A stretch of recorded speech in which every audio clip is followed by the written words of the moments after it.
Hi, I'm Ellie Bateman, Public Affairs Manager at the NRLA. On Friday, the 7th of February, the government published its long-awaited consultation on minimum energy efficiency standards.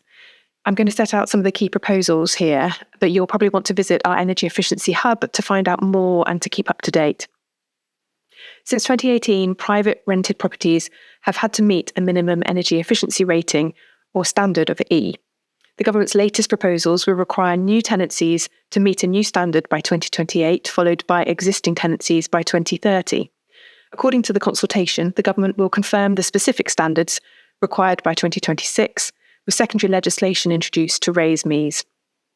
The first thing to say that if your property has a valid EPC rating of a C, that will remain valid until its expiry. However, the government is separately consulting on reducing how long EPCs last, so it's not clear at the moment that they will last for the current 10-year period. Properties in the PRS don't meet an EPC rating of C right now, so what do you need to know?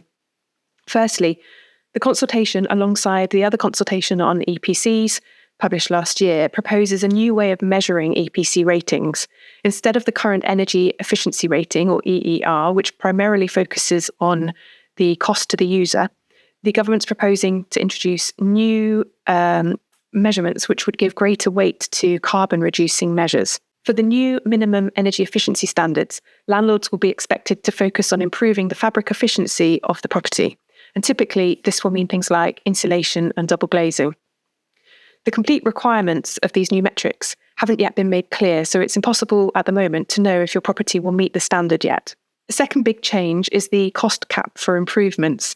Currently, you can claim an exemption if the cost of upgrades to meet the new standard exceeds £3,500, but the government is proposing to raise this to £15,000. Critically, only spending made after the regulations are laid in 2026 will count towards this cap. So if you've already made investments to your property or you plan to do them this year, that won't be taken into account. The government claims the average cost of upgrading properties to a C rating is around £6,864, but this is based on the old system.